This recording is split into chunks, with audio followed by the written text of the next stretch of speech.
हम रंजना झा अहाँ समस्त मिथिलावासी के प्रणाम करै छी और सब गोटा के रंजना गीत संग्रह चैनल पर स्वागत करै छी। आइ एहि चैनल पर हम एकटा सुंदर गौरी पूजा के गीत लऽ कऽ उपस्थित भेल छी। आशा करै छी जे अहाँ सबके गीत सुनय में नीक लागत। तऽ सुनी सब गोटे एकटा सुंदर गौरी गीत।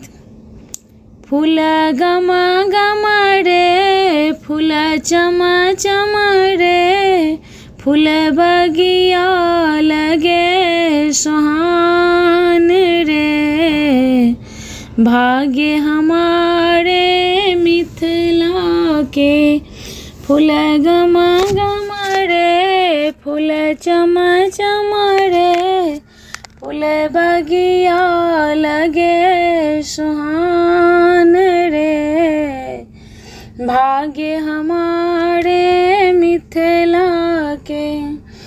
तीन ही जल लाए गिर जहाँ पूजब तीन ही जल लाए गौरी हम पूज गंगा ओ जमुना सरजूग भाग्य हमारे मिथिला के। गंगा ओ जमुना सरजूग भाग्य हमारे मिथिला के। फूल गम गम रे फूल चम चम रे फूल बगिया लगे सुहान रे भाग्य हमारे मिथिला के। तीन ही फूल लाए गिर जहाँ पूजब तीन ही फूल लाए गिर जहाँ पूजब चंपा चमेली अड़हुल भाग्य हमारे मिथिला के। चंपा चमेली गुलाब भाग्य हमारे मिथिला के। फूल गम गम रे फूल चम चम रे फूल बगिया लगे सुहान रे भाग्य हमारे मिथिला के। तीन ही नवेद लाए गिर जहाँ पूजब तीन ही नवेद लाए गिर जहाँ पूजब नेबो नारंगी अनार भाग्य हमारे मिथिला के। नेबो नारंगी अनार भाग्य हमारे मिथिला के। फूल गम गम रे फूल चम चम रे फूल बगिया लगे सुहान रे भाग्य हमारे मिथिला के।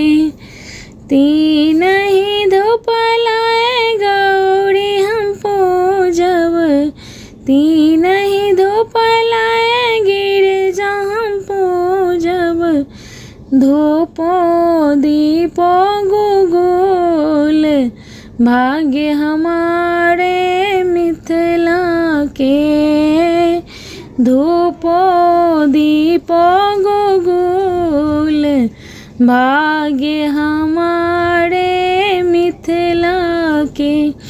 फूल गम गम रे फूल चम चम रे फूल बगिया लगे सुहान रे भाग्य हमारे मिथिला के।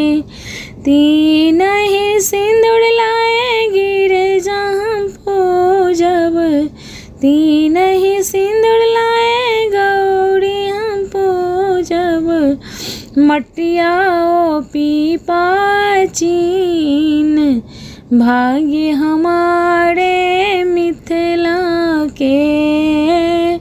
मटिया ओ पीपा चीन भाग्य हमारे मित्र के फूल गम गम रे फूल चम चम रे फूल बगिया लगे सुहान रे।